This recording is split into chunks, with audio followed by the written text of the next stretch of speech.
औज़ुबिल्लाहिमिनश्शैतानिर्रजीम बिस्मिल्लाहिर्रहमानिर्रहीम। My dear students, अस्सलाम वालेकुम। मैं उम्मीद करता हूँ कि मेरे सारे स्टूडेंट्स खैरियत से होंगे।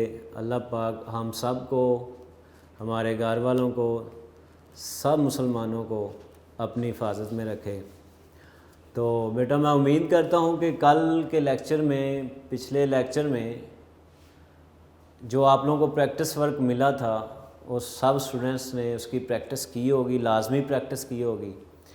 बेटा वेन डायग्राम का टॉपिक हमारा चल रहा है सेट्स के रिलेटेड, जिसमें हम सेट्स को वेन डायग्राम में रिप्रेजेंट कर रहे थे।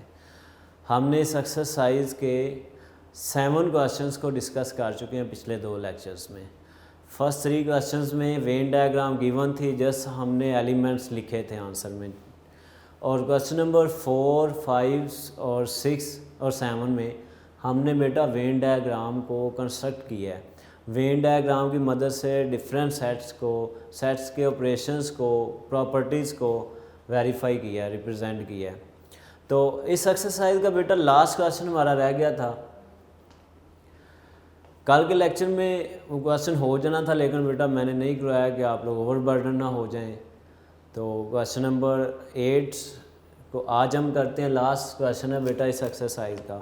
इसमें भी हमने सेट्स के कुछ ऑपरेशंस को वेन डायग्राम में रिप्रेजेंट करना है। तो एक नज़र बेटा इसकी स्टेटमेंट पे डालते हैं। ध्यान से स्टेटमेंट को बेटा आप लोगों ने सुनना है। बुक आप लोगों के पास खुली होनी चाहिए, बुक सामने रखा करें।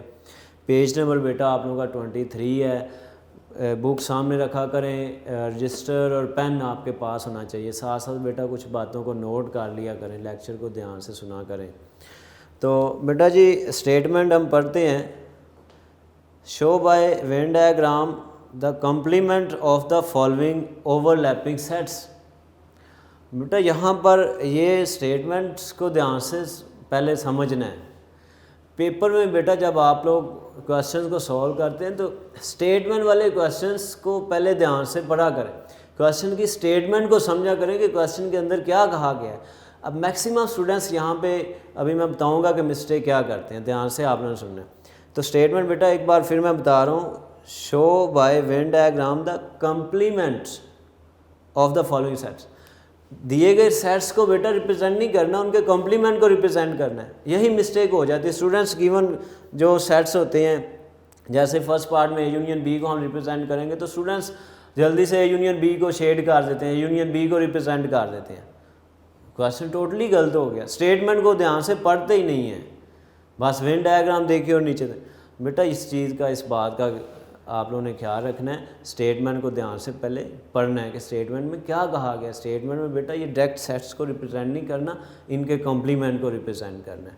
तो इसके लिए बेटा पहले हम सेट्स को ड्रा करते हैं। सबसे पहले तो हम ड्रा करते हैं रेक्टेंगल की फॉर्म में यूनिवर्सल सेट को। पार्ट इसका बेटा जो 1 है उसमें हमने ए यूनियन बी, इसको नहीं रिप्रेजेंट करना, इसके कॉम्प्लीमेंट को बेटा रिप्रेजेंट करना है, याद रखना है। तो बेटा जी इसमें रेक्टेंगल बनाते हैं। रेक्टेंगल की फॉर्म में यूनिवर्सल सेट को रिप्रेजेंट किया जाता है और इस रेक्टेंगल में हम 3 ओवरलैपिंग सेट्स को ड्रा करते हैं।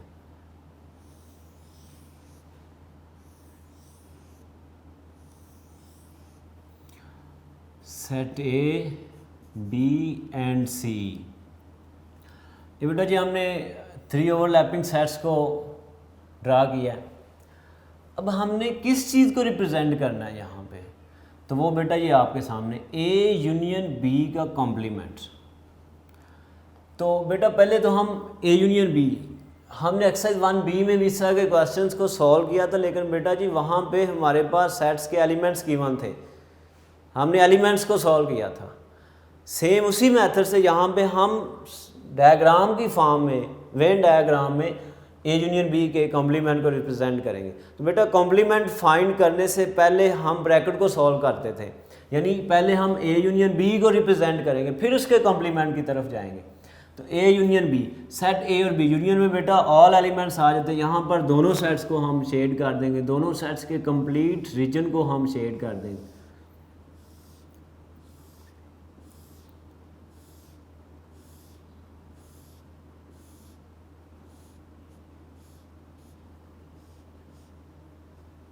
तो ये बेटा जी ए यूनियन बी को हमने रिप्रेजेंट कर दिया। तो बेसिकली बेटा हमने ये फाइंड आउट नहीं करना, हमने रिप्रेजेंट करना है इसके कॉम्प्लीमेंट को।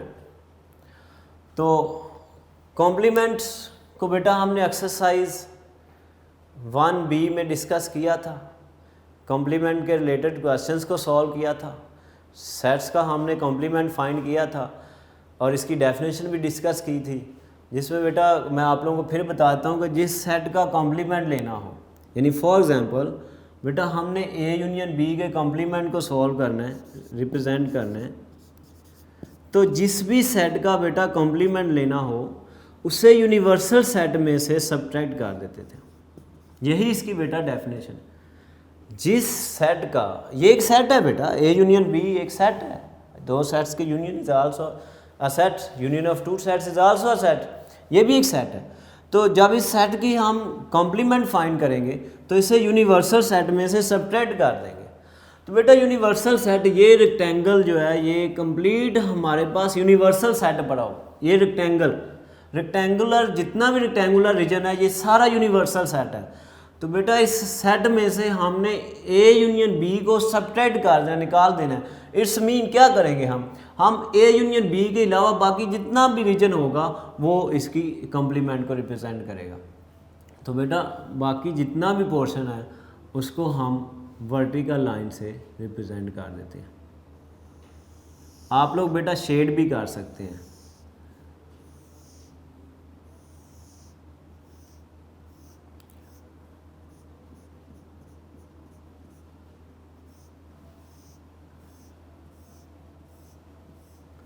हॉरिजॉन्टल लाइन के अलावा जितना भी बेटा पोर्शन है इसको वर्टिकल लाइन से रिप्रेजेंट कर देंगे, शेड कर देंगे।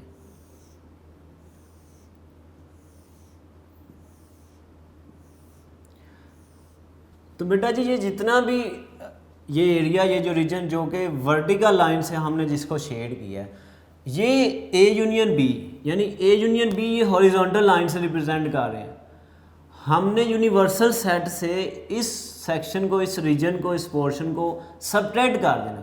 तो ज़रा गौर करें तो बेटा ये जितनी भी वर्टिकल लाइंस हैं, ये ए यूनियन बी, ए और बी सेट के अलावा बाकी जितना भी यूनिवर्सल सेट का रीजन है उसको हमने वर्टिकल लाइन से रिप्रेजेंट कर। बेटा जी ये हमने रिप्रेजेंट कर दिया वर्टिकल लाइंस से, जो रीजन हमने शेड किया है ये रीजन ए यूनियन बी के कॉम्प्लीमेंट को रिप्रेजेंट कर रहा है। बेटा जी इसकी की लाजमी लिखनी है।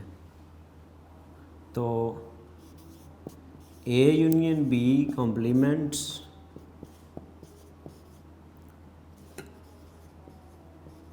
बाय, बेटा जितने भी वर्टिकल लाइन से ये जो एरिया हमने, ये जो रीजन हमने शेड किया हुआ है, ये किस चीज़ को शो कर रहा है, ए यूनियन बी के कॉम्प्लीमेंट को। तो इसका बेटा इसका सेकंड पार्ट हम सॉल्व करते हैं, जिसमें ए इंटरसेक्शन बी का कॉम्प्लीमेंट हमने रिप्रेजेंट करना है वेन डायग्राम में।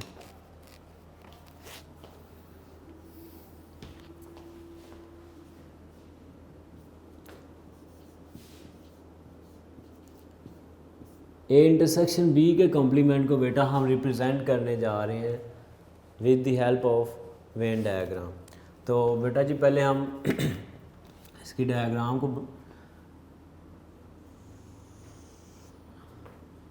बनाते हैं।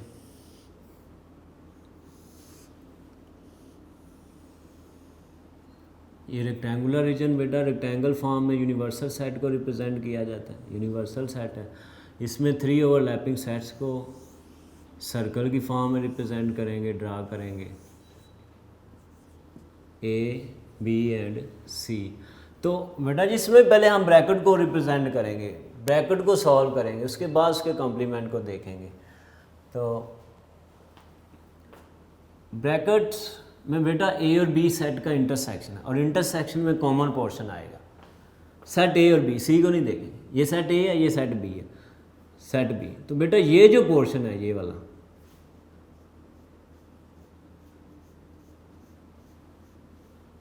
ये पोर्शन बेटा ए इंटरसेक्शन बी को रिप्रेजेंट कर रहा है। और हमने बेटा इसके कॉम्प्लीमेंट को रिप्रेजेंट करना है वेन डायग्राम में। तो जिस सेट का कॉम्प्लीमेंट, ये बेटा एक सेट है हमारे पास, A intersection B is also set, तो जिस सेट का कॉम्प्लीमेंट फाइंड करना हो उसे यूनिवर्सल सेट में से हम सबट्रैक्ट कर देते हैं, यूनिवर्सल सेट में से माइनस कर देते हैं। तो यहाँ पर बेटा ये सारा ये जो रेक्टेंगुलर रीजन है ये सारा यूनिवर्सल सेट है, यूनिवर्सल सेट में से हम ये जो कॉमन पोर्शन था ए इंटरसेक्शन बी सेट था इसको सबट्रैक्ट कर देंगे। हमने ए इंटरसेक्शन बी के कॉम्प्लीमेंट को रिप्रेजेंट करना है, तो यहाँ पर बेटा हम ए इंटरसेक्शन बी को हमने रिप्रेजेंट कर दिया। इसका कॉम्प्लीमेंट जब लेंगे तो बेटा जिस सेट का कॉम्प्लीमेंट लेना हो उसे यूनिवर्सल सेट में से सबट्रैक्ट कर दिया जाए। ये हमारे पास सारा यूनिवर्सल सेट पर है। इसमें से बेटा ये वाला पोर्शन जो है ये जिसको हमने हॉरिजॉन्टल लाइन से रिप्रेजेंट किया है जो कि इंटरसेक्शन है ए और बी का, इसके अलावा बाकी जितना भी यूनिवर्सल सेट का रीजन है ये ए इंटरसेक्शन बी के कॉम्प्लीमेंट को रिप्रेजेंट करेगा। तो हम इसको उसी तरह वर्टिकल लाइन से रिप्रेजेंट कर देते हैं।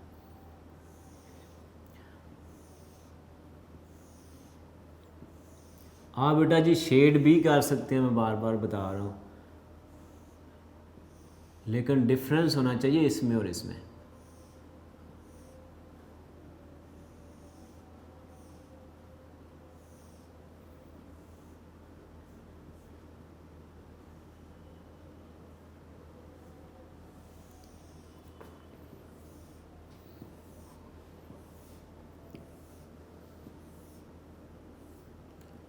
तो ये बेटा जी जो वर्टिकल लाइन से शेड किया हुआ रीजन है ये रीजन ए इंटरसेक्शन बी के कॉम्प्लीमेंट को रिप्रेजेंट कर। यहाँ पर बेटा हमने सिर्फ इसकी कॉम्प्लीमेंट की लिखी है। अगर आप लोग पहले यूनियन की लिख दें तो अच्छा होगा, गलत नहीं होगा। यहाँ पर मैं ए इंटरसेक्शन बी की पहले की लिख देता हूँ। ए इंटरसेक्शन बी को हमने शो किया था, इसको बेटा हमने ये हॉरिजॉन्टल लाइन से शो किया होगा। ये फाइनली जो हमारी की थी ए इंटरसेक्शन बी के कॉम्प्लीमेंट को जिससे हमने रिप्रेजेंट किया उसमें बेटा हमने वर्टिकल लाइन को यूज़ किया। ये वर्टिकल लाइन से शेड किया हुआ जितना भी रीजन है वो सारा ए इंटरसेक्शन बी के कॉम्प्लीमेंट को रिप्रेजेंट कर रहा है। तो ये बेटा इसका सेकंड पार्ट था। इसका एक और पार्ट मैं करवाता हूँ, थर्ड पार्ट, फिर फोर्थ पार्ट आप लोगों का प्रैक्टिस वर्क होगा। अच्छा बेटा जी ये हमने इसका पार्ट 1 और 2 को वेन डायग्राम में जो रिप्रेजेंट किया है, तो यहाँ बेटा स्टेटमेंट में 3 सेट्स की कोई बात नहीं की गई। हमने बाय मिस्टेक सेट सी को भी ड्रा कर दिया दोनों में। मैं फिर भी बता देता हूँ, जैसे बेटा पार्ट सी में होगा या पार्ट 1 की डायग्राम एक नज़र देख लें दोबारा से। बेटा बाकी सारी की वैसे ही होगी, जस्ट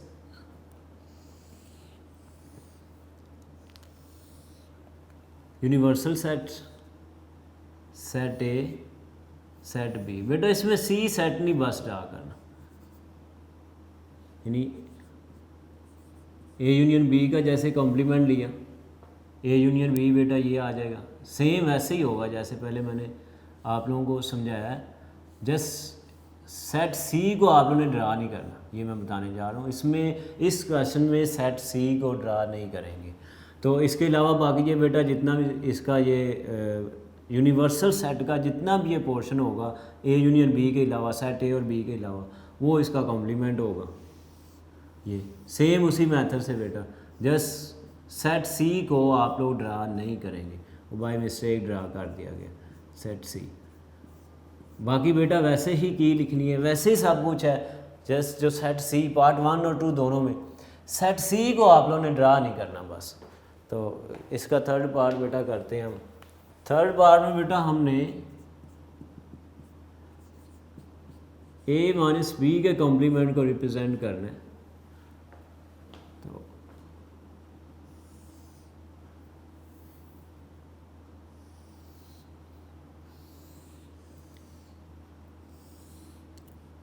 बेटा यूनिवर्सल सेट, 2 सेट इसमें जस्ट ड्रा करेंगे, set A set B, overlapping set.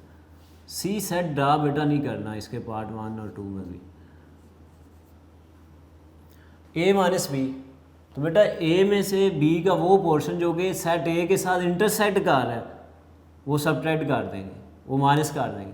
तो ए का ये जो बाकी पोर्शन होगा, ये जो पोर्शन होगा बेटा, ये ए माइनस बी को रिप्रेजेंट कर रहा है। यानी ए में से जो बी का कॉमन पोर्शन है, ए और बी का जो कॉमन पोर्शन है वो ए में से सब्ट्रैक्ट कर देंगे। उसके अलावा बाकी ए का जो रीजन होगा ये ए माइनस बी को रिप्रेजेंट करेगा। तो बेटा यहाँ पे हमने ए माइनस बी को रिप्रेजेंट नहीं करना, हमने ए माइनस बी के कॉम्प्लीमेंट को रिप्रेजेंट करना है। तो इसका जब कॉम्प्लीमेंट लेंगे तो बेटा उसमें से ये जो हॉरिजॉन्टल लाइन से शेड किया हुआ पोर्शन है, इसके अलावा यूनिवर्सल सेट का जितना भी रीजन है, जितना भी पोर्शन है, सारा पोर्शन जो है इसका कॉम्प्लीमेंट है। तो बेटा जब हम कॉम्प्लीमेंट को सॉल्व करते हैं तो जिस सेट का कॉम्प्लीमेंट लेना हो उस सेट को यूनिवर्सल सेट में से सब्ट्रैक्ट करते हैं। मीन ये सारा हमारे पास यूनिवर्सल सेट है, इसमें से हमने इसको सब्ट्रैक्ट करना है, इस पोर्शन को निकाल देना है। तो बाकी जो पोर्शन होगा बेटा वो हमारा ए माइनस बी का कॉम्प्लीमेंट होगा। तो ये बेटा वर्टिकल लाइन ही हम यूज़ करते हैं।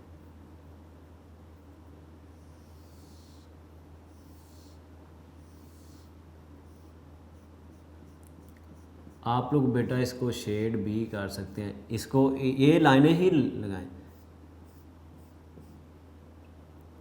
ये पोर्शन भी बेटा ध्यान से, सारा पोर्शन, यानी ये हॉरिजॉन्टल लाइंस वाले पोर्शन के अलावा बाकी कंप्लीट पोर्शन को वर्टिकल लाइन से शेड कर।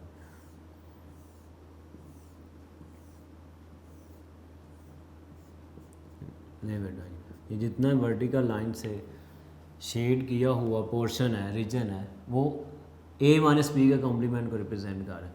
तो बेटा पहले हम की लिखते हैं ए माइनस बी की, ए माइनस बी को हमने शो किया, इसको बेटा हमने शो किया हॉरिजॉन्टल लाइन से, ओके। उसके बाद हमने इसके कॉम्प्लीमेंट को रिप्रेजेंट किया और इसके कॉम्प्लीमेंट को हमने रिप्रेजेंट किया वर्टिकल लाइन से। ये बेटा इसकी की है। तो इसका बेटा जो फोर्थ पार्ट है, लास्ट पार्ट है, वो आप लोगों का प्रैक्टिस वर्क है। तो बेटा प्रैक्टिस तमाम पार्ट्स की करनी है। ये जो वेन डायग्राम वाले क्वेश्चन है स्पेशली, बल्कि बेटा कोई भी क्वेश्चन है उसको पहले समझें फिर उसको खुद से सॉल्व करें। जब समझ के आप लोग खुद से सॉल्व कर लेंगे तो बेटा वो क्वेश्चन आप लोगों को नहीं भूलेगा फिर, अदरवाइज़ समझ आ जाएगी जब लेक्चर सुनेंगे। और जब नेक्स्ट टॉपिक पे जाएंगे तो ऐसा ऐसा वो जो पिछला लेक्चर था, पिछला टॉपिक था, वो आप लोगों के माइंड से निकलता जाएगा, भूल जाएगा। तो बेटा प्रैक्टिस लाजमी, ठीक है। तो इसका बेटा ये चैप्टर हमारा यहाँ पे एंड हो रहा है।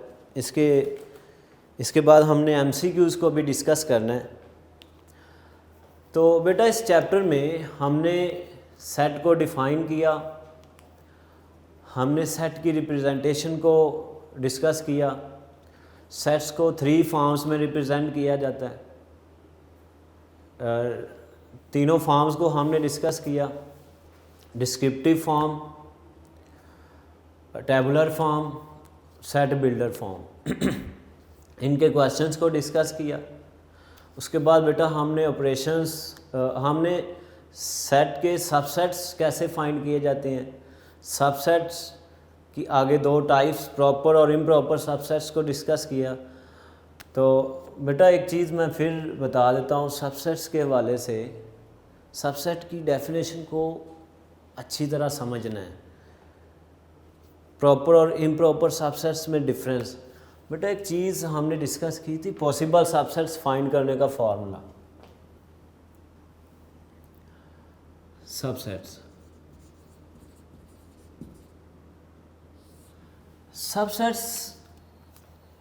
बेटा जब सबसेट्स की बात होगी तो 2 सेट्स पे बात हो रही होगी। फॉर एग्जांपल हमारे पास सेट ए है, ए एंड बी, और एक सेट है B, A B C D. एक सेट और हम ले लेते हैं सी, ए सी डी। 3 सेट बेटा मैंने लिखे हैं। ये सबसेट्स की थोड़ी मैं चाह रहा हूँ कि आप लोगों को थोड़ा सा दोबारा से कंसेप्ट दे दूँ। तो बेटा सबसेट्स के लिए जो हम सिंबल यूज़ करते हैं, ये सिंबल जनरल सिंबल जो है ये, इसमें बेटा दो साइंस हैं।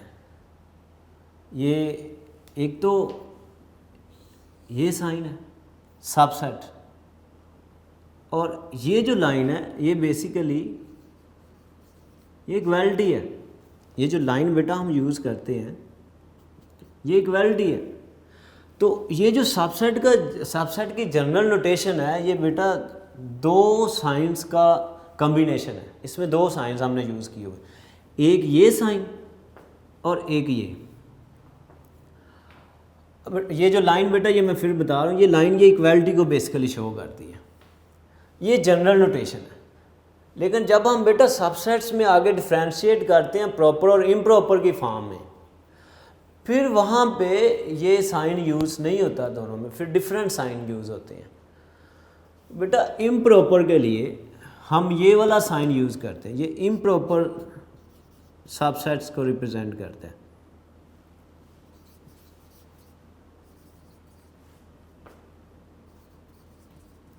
इम्प्रॉपर सबसेट्स के लिए बेटा ये साइन हम यूज़ करते हैं,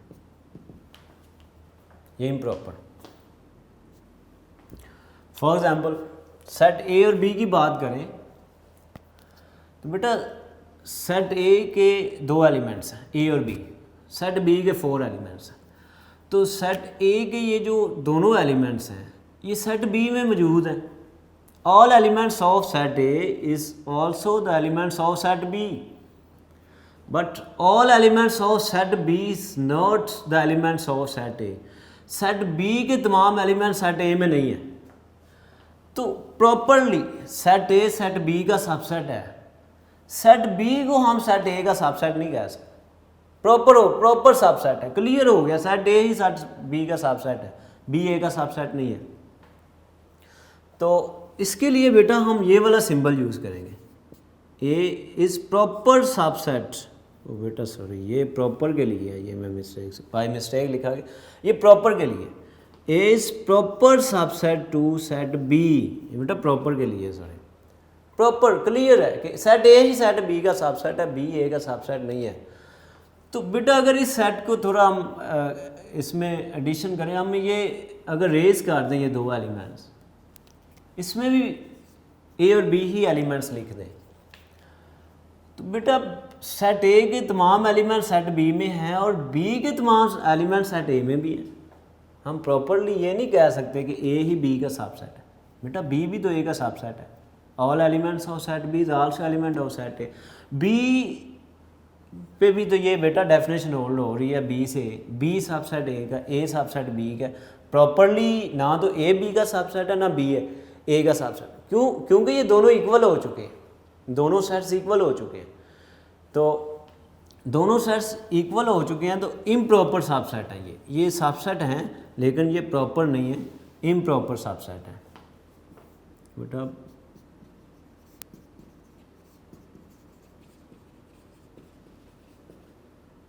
इम्प्रॉपर सबसेट के लिए बेटा हम बुक में, आपकी बुक में जस्ट इक्वल का साइन यूज़ किया गया। डेफिनेटली दोनों साइड्स इक्वल हैं, देख सकते हैं हम। लेकिन बेटा जब सबसेट्स की बात करेंगे तो इम्प्रॉपर के लिए ये साइन हम यूज़ करेंगे, ये साइन। बुक में बेटा जस्ट इक्वल का साइन यूज़ किया गया, गलत नहीं है, क्योंकि दो सेट्स इक्वल होते हैं। इम्प्रॉपर तब ही दो सेट्स इम्प्रॉपर सबसेट होंगे एक दूसरे के, जब उनके एलिमेंट सेम होंगे, इक्वल होंगे। तो उसके लिए बेटा ये सिंबल यूज़ किया जाता है जो जनरल नोटेशन है सबसेट्स की। तो बुक पे जस्ट इक्वल का होगा तो वो भी गलत नहीं है, और आप लोगों ने बेटा ये सिंबल यूज़ करना है। तो बेटा सबसेट कब नहीं होता, एक सेट दूसरे का सबसेट कब नहीं होता? अगर ए और सी की बात करें तो बेटा ए एलिमेंट्स जो है सेट ए का फर्स्ट एलिमेंट इसमें है, सेकंड एलिमेंट सेट सी में नहीं है।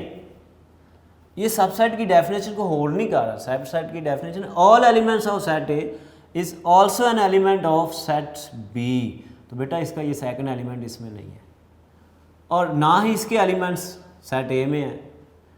तो बेटा ए इज नॉट सबसेट। जब नॉट सबसेट का सिंबल यूज़ करेंगे तो फिर हमने प्रॉपर और इम्प्रॉपर को नहीं देखना। फिर जनरल नोटेशन ही यूज़ करेंगे, ये जनरल नोटेशन है, और इसको कट कर देंगे, लाइन लगा देंगे इसके ऊपर कि A is not subset of C, C is not subset of A, ना तो ए सी का सबसेट है ना सी ए का सबसेट। तो इसके लिए हम ये जनरल नोटेशन बेटा यही है, ये जनरल नोटेशन है सबसेट्स की। ये दो एलिमेंट्स का कॉम्बिनेशन है, सबसेट और इक्वल। तो जब बेटा प्रॉपर सबसेट की बात होगी तो फिर जस्ट यही ये साइन प्रॉपर, और इम्प्रॉपर सबसेट के लिए बेटा कब दो सेट इम्प्रॉपर होंगे, जब वो इक्वल हो जाएंगे।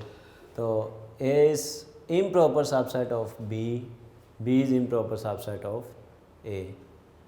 तो ये बेटा कुछ चीज़ें थी। इस तरह पावर सेट्स भी एक सेट होता है जो कि किसी सेट के सबसेट्स को कंटेन करता है। सबसेट्स को जब एक सेट की फॉर्म हम दे देते हैं तो वो गिवन सेट का पावर सेट बन जाते हैं। इसके अलावा बेटा हमने ऑपरेशंस ऑन सेट्स को डिस्कस किया, यूनियन को डिस्कस किया, union of two sets, union of sets, intersection of sets, difference of sets, complement of a set. Union of set में बेटा दोनों सेट्स के एलिमेंट कंबाइन हो जाते हैं, लेकिन कंबाइन करते हुए इस चीज़ का ख्याल करना है बेटा, अगर कोई एलिमेंट दोनों सेट्स में पड़ा हुआ है तो यूनियन लेते हुए उसको वन टाइम ही लिखेंगे, टू टाइम्स किसी एलिमेंट को नहीं लिखना, क्योंकि सेट की डेफिनेशन होल्ड नहीं करेगी, गलत हो जाएगा। और इंटरसेक्शन, जब भी बेटा दो सेट्स को इंटरसेक्शन को सॉल्व करना है तो कॉमन एलिमेंट्स, सेम एलिमेंट्स को लिखना है। और जब डिफरेंस लेना है तो फर्स्ट सेट के उन एलिमेंट्स को लिखना है, फर्स्ट सेट के उन एलिमेंट्स को आंसर में लिखेंगे जो कि सेकंड सेट, बाद में आने वाले सेट में नहीं होंगे। फर्स्ट सेट के वो एलिमेंट्स जो कि दूसरे सेट में नहीं है वो आंसर में आएंगे डिफरेंस लेते हुए। कम्प्लीमेंट ऑफ अ सेट, तो बेटा जिस सेट का कम्प्लीमेंट लेना हो उसे यूनिवर्सल सेट में से सब्ट्रैक्ट कर देना है, तो आपके पास कम्प्लीमेंट ऑफ सेट आ जाएगा। ये बेटा ऑपरेशंस थे।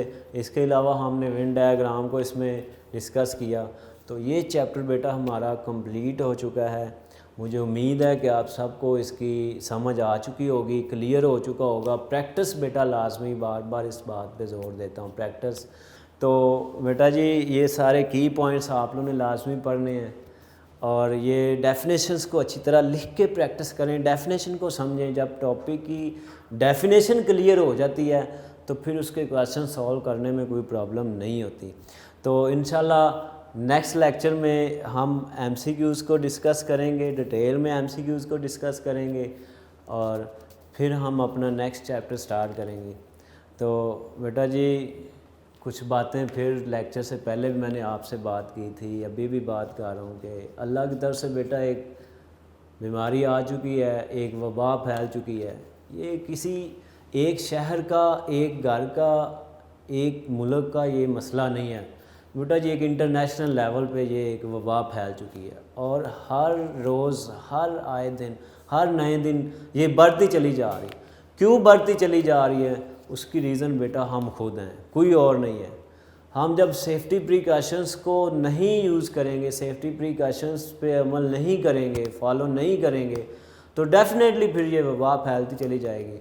बेटा अल्लाह ने हमें अक्ल दी, हमें दिमाग दिया, इंसान बनाया, दिमाग दिया, अक्ल दी, तो बेटा हमें कुछ सोचना चाहिए। सोचने के लिए है, समझने के लिए है कि अब एक वबा फैल रही है तो हमारी लापरवाही की वजह से ये बढ़ती चली जा रही है, फैल दिन ब दिन, हर आए दिन ये बढ़ती चली जा रही है। तो बेटा सेफ्टी प्रिकॉशंस को मत छोड़ें, सेफ्टी प्रिकॉशंस को फॉलो करें, मास्क का इस्तेमाल लाजमी बना लें, घर से बाहर ना निकलें, सोशल डिस्टेंस को मेंटेन करें, और बेटा सफाई में रहें, अपने हैंड बार बार वॉश करें, प्रॉपर वॉश करें, और बेहतरीन सलूशन बेटा कि बावज़ू रहें, वज़ू करें, नमाज़ पढ़ें, दुआ करें, अपने वालिदैन के लिए दुआ करें, अपने लिए करें, सब के लिए करें। तो इंशाल्लाह अल्लाह पाक हमें इस वबा से जल्द अज जल्द छुटकारा देगा। इंशाल्लाह ये वबा जल्द ख़त्म हो जाएगी। जिस दिन से हमने सेफ्टी प्रिकॉशंस को फॉलो कर लिया ये वबा ख़त्म हो जाएगी, ये वायरस ख़त्म हो जाएगा। लेकिन बहुत अफसोस वाली बात है बेटा, हम सेफ्टी प्रिकॉशंस को फॉलो नहीं कर रहे, जिसकी वजह से ये वबा बढ़ती चली जा रही है। अल्लाह से दुआ गो हूँ कि अल्लाह हमें सेफ्टी प्रिकॉशंस को फ़ॉलो करने की तौफीक दे और हम सब को अपने हिफाजत में रखे, इस बीमारी से महफूज रखे। अल्लाह हम सब का हामी नासर हो। अल्लाह हाफिज़।